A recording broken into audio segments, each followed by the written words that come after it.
దేశ రక్షణ రంగ సార్వభౌమత్వ సాధనలో అబ్దుల్ కలాం పాత్ర అద్వితీయమైనదని బాపట్ల ఎంఈఓ దేవరకొండ ప్రసాద్ అన్నారు.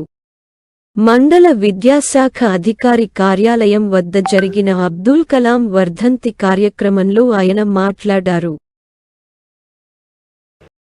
విలువ చేసే మిసైల్స్ని తయారు చేసి ప్రపంచానికి భారతదేశం యొక్క గొప్పతనాన్ని మరి కీర్తి ప్రతిష్టలు తీసుకొచ్చిన మహానుభావుడు, మహామనిషి, గొప్ప మేధావి, తత్వవేత్త అయినటువంటి అబ్దుల్ కలాం గారు మరి మన దేశంలో పుట్టడం మరి మనం ఎంతో గర్వించదగ్గ విషయం.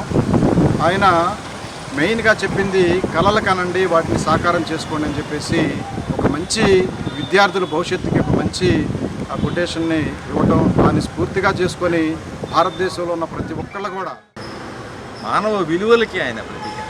రాష్ట్రపతిగా ఉండి కూడా ఒక సామాన్య మానవుడి మాదిరిగా జీవించి మనందరికీ ఆదర్శంగా నిలుస్తున్నారు. మరి అటువంటి గొప్ప వ్యక్తిని మనం స్మరించుకొని ఆయన మాదిరిగా మనం నిస్వార్థంగా నిజాయితీతో వీధి బళ్ళు చదువుకొని ఆ తర్వాత తన కష్టాజీతంతో ఈ రోజున ఒక దశ ఇంకో దశ మార్చుకుంటూ రాష్ట్రపతి పదవికి ఎన్నిక కావడం అంటే చాలా మంచి శుభం.